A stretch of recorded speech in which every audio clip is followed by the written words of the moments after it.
Hey friends, and welcome back to my channel. I'm Drea. I'm the serial crafter and digitizer at Designs by Drea, and you're here with me today for a studio vlog because it's been quite some time since we did ourselves a studio vlog.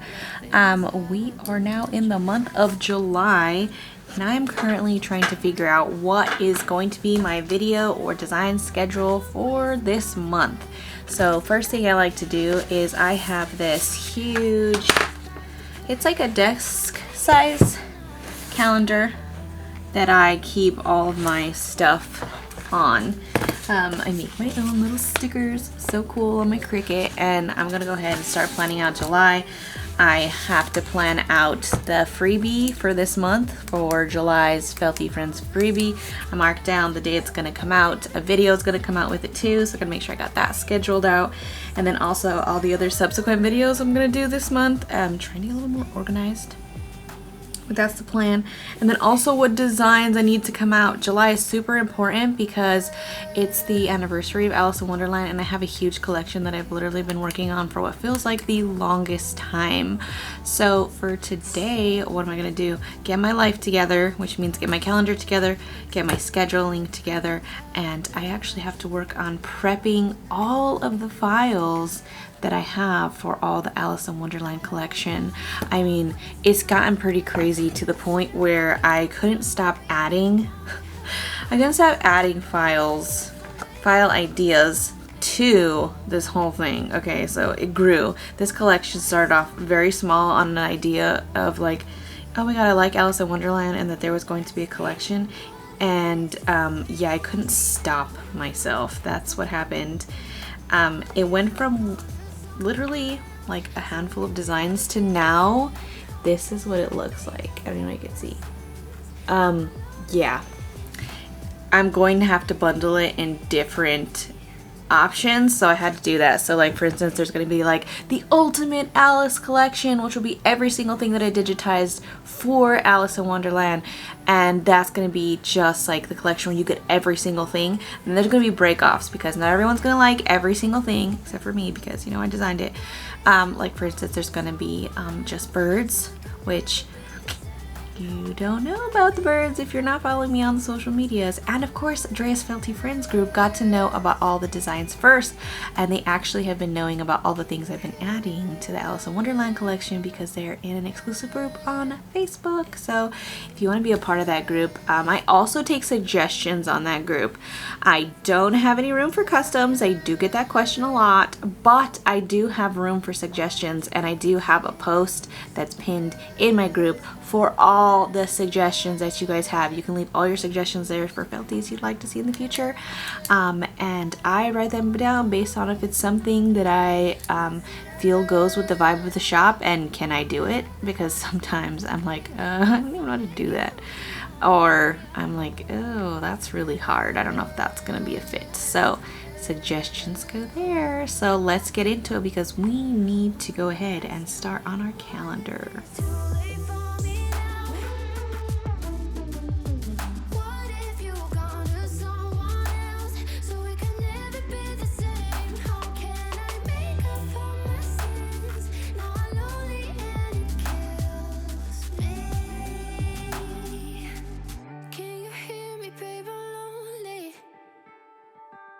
I know you don't wanna talk, but just pick up the phone. We could go.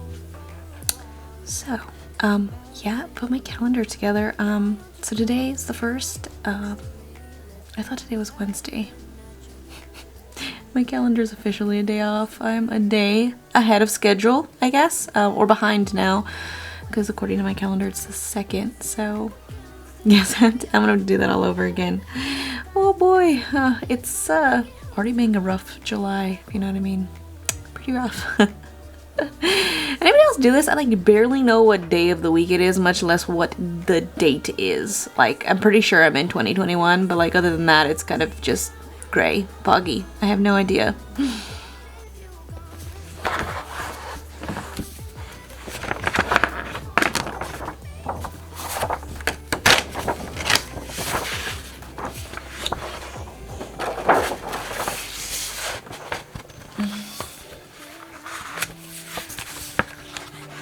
One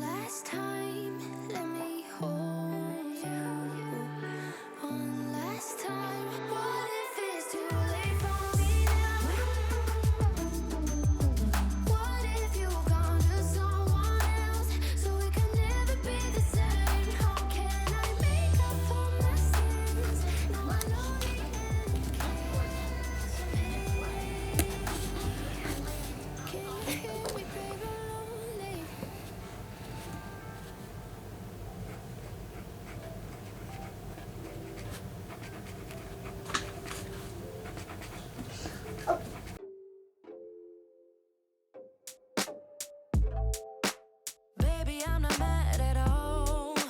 We both tried and tasted fall. Can't hold our love against the wall. No. Every inch of me is hurting and I just wanna leave it all behind. Yeah, I'm breaking up with you tonight. Okay friends, I got my calendar set up. I'm going to stay to my schedule. Fingers crossed. July 9th, all of the Alice collection will come out. That's my hope, that's my prayers, that's my dreams. That's on my dream board, literally. It's the board behind my desk.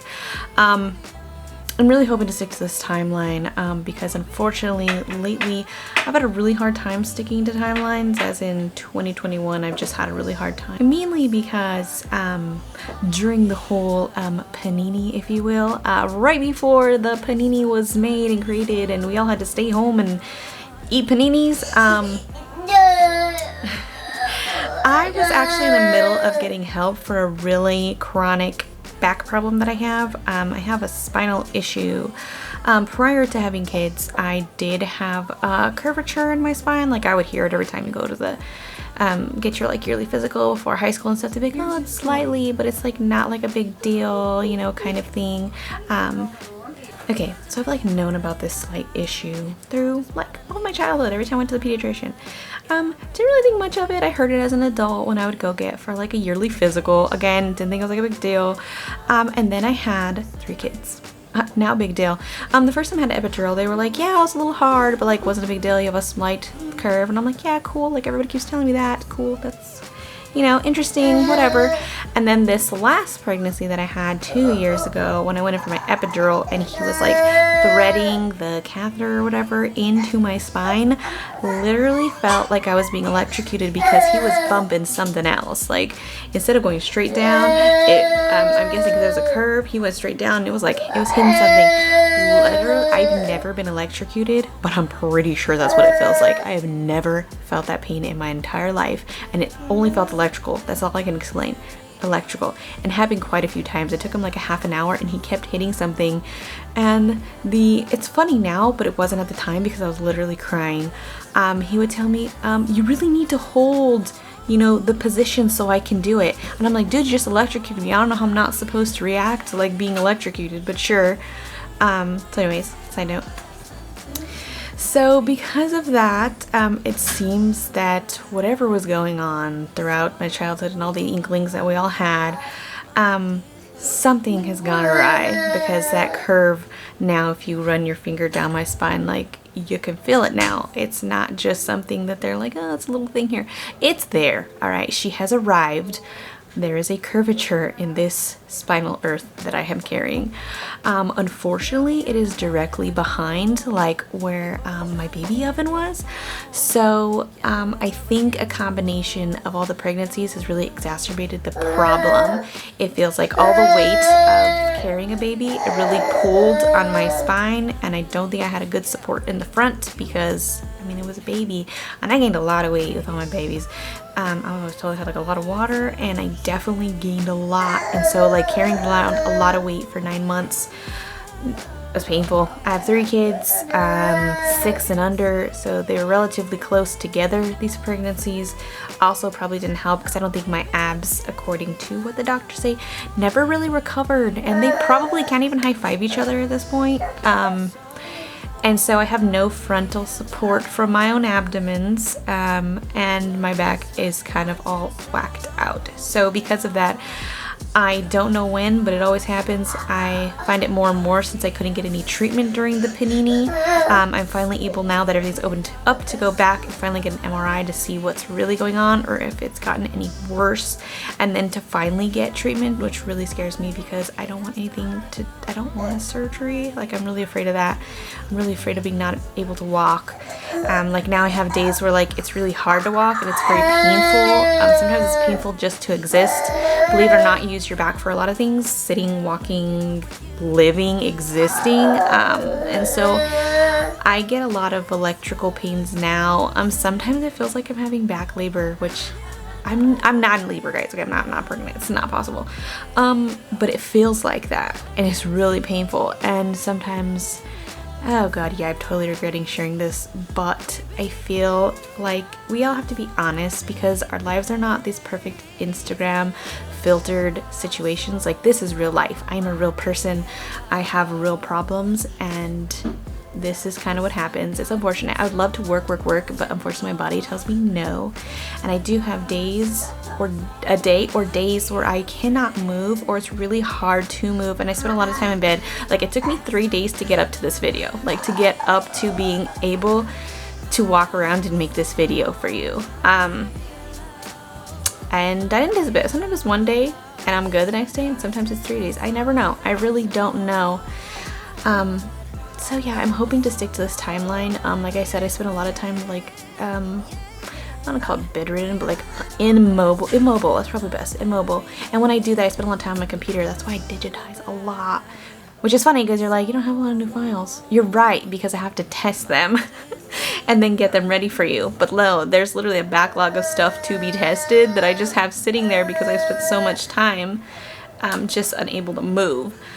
So I'm hoping that, I know there's going to be a time between now and the 9th where I can't move. I'm hoping if today I stitch out the Queen of Hearts and the Cheshire Cat, that when I have my days where I'm unable to move, that I can just work on putting all the digital files together and having them rendered and ready to go on the Etsy shop. And then I'll just need one more good day where I can take all the product photos, and then, you know, I can list them on Etsy. That I can do sitting down on my computer is fine, but today is really important to get stuff done because I'm able to move and I feel like I can, so I'm gonna move for as much as possible until I feel like I'm seeing the warning signs, and I'll probably stop. So we're gonna do that. Sorry, like a stop story. And it's like, oh, why are you doing all these things?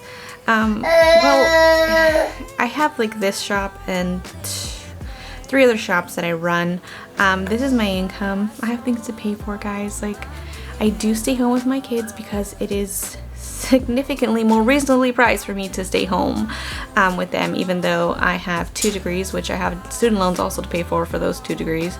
But it's more affordable because we got 3 kids all on the spectrum, all with special needs, and they have like 40 hours a week of therapies going on. Luckily they're in home, and so that's also when I take my opportunities also to work, is when they're busy with their therapists, and they have people that come and they help them, just like literally lifestyle stuff, like brushing your teeth, learning how to pick up after ourselves, put our dishes away, like basic stuff they don't have to do, learning how to ask for stuff, just things that come up during the day that are situational, like if we're hungry, instead of throwing a fit, we need to find someone and ask them how to express. They don't talk. I guess I should explain why that's important. All of my kids are nonverbal. It's not that they can't make noises with their vocal cords, but they don't know words, or they can't vocalize what they're trying to say. They're having a hard time communicating. We're testing out some signs and like a device that speaks for you, as well as trying to learn the words ourselves. Like, we're trying all kinds of things. But yeah, I run my shop because I want to be able to help my family. I can help and care for them, but at the same time there's like literal things we need to pay for. We got student loans, we got medical bills. I mean, I'm having back issues that are, I'm assuming spines sound expensive. I'm gonna need to pay for that. The fact that they all are on the spectrum and they're constantly at the doctor or having some therapy going on, like, that's relatively expensive. I don't know what the future will hold for them. I don't know what it's gonna look like one day. So my husband and I try really hard to have various lines of income to try to save money in the event that something were to happen to us, or also if in the future they need financial support. I don't know. I don't know if my daughter's gonna go to college. I don't know if what job she will have. Will she? I don't know. Will she need to stay at home with me? Will my son need to stay at home with me? Well, I need to provide for him financially for the rest of his life, because, you know, I don't know where this road's going to take us. But as of today, they 1000% need all the financial support they can possibly get so that they can have the best chance possible. So, but either way, I would like to leave them money in the future. I don't know what. I don't know what they're gonna need, but they might need help forever. I don't know. I have no idea. Like, I am just starting this journey, and there's no one that can tell me what it's gonna look like in the future. So sorry guys, I was like, I don't know. I'm like very weird about, do I share this, do I not share this, do people care? I don't know, but I'm just putting it out there. Very vulnerable for me. I'm not usually this vulnerable. I'm usually very just like, let's craft. So that being said, let's start testing our Queen of Hearts because I'm super excited about that one.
Okay, so after I've stitched out, you see these placement stitches here?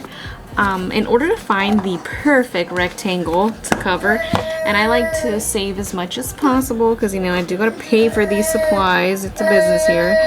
I measure it so from one end to the other. So this is like 4 3/4 wide. I already know that this is a 2-inch felty, so I don't need to measure it that way.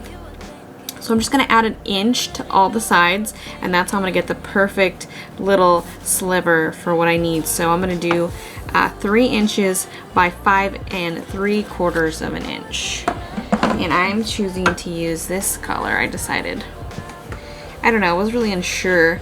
I feel like I've seen the colors, the pinks and the purples used for him, just like so different based on everyone's interpretation of what they want him to look like.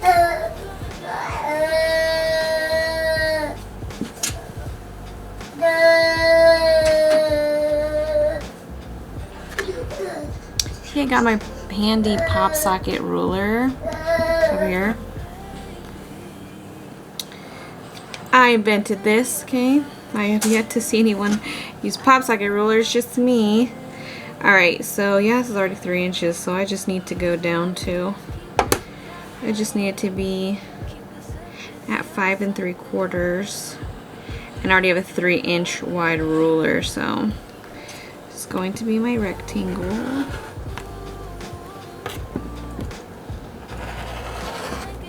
I love this ruler. You can do like, it's great. Let's take it down, get it real quick. Oh, move it. Oh, I love it.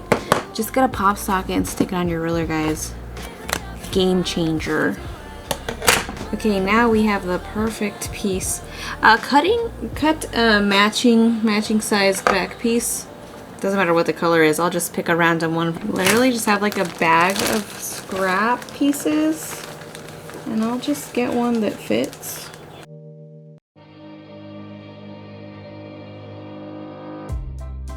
I would say we were good together. I would say we had fun, but our trails will never run forever. Okay friends, so we did it. We tested them out. Minor tweaks that I gotta make, not a big deal, but they're pretty much ready to go once I can get all the files assembled. Awesome. So while this was stitching out, I was just kind of double checking my plan for Alice and realized there's a big hole in my plan. I forgot when I was making the bundle, I had added an additional character to the mega bundle. The caterpillar. Guys, when I was doing this whole thing, I forgot about the freaking caterpillar. Like, really? Who are you? Like, come on. Like, that's my favorite part of freaking Alice. I used to say that all the time. Oh my god. I can't believe it. So we're going to end this studio vlog with a little bit of a digitizing montage. I got my iPad. I'm gonna plug it in. I'm gonna put my earbuds in and I'm gonna get myself a little fix of all the cool stuff going on YouTube right now. I'm gonna see who's released stuff today, because I gotta get caught up on my daily, my daily watchings on the YouTube. So I'm gonna do that and you guys are gonna get a little sneak at my little digitizing behind the scenes. So don't forget, if you like this video, don't forget to like, subscribe, and hit that bell notification so you know every time I upload a video. I'm going to put the studio vlogs back into the Embroidery with Me videos. Hopefully all goes as planned. We're gonna hope we keep a schedule. I'm gonna do studio vlogs wherever I can, depending on how I feel. So, but for sure, Embroidery with Me videos are still going to be going up. Don't worry about that. And don't forget to follow me on all the places: TikTok, Facebook, Instagram, at by Drea Designs. If you have yet to visit my Etsy shop, guys, it is designsbydreaco.etsy.com. You can find links for all the things about me in the description box. Click, click, click. And yeah, hope you guys enjoyed this video, and we'll see you next time, friends. Bye!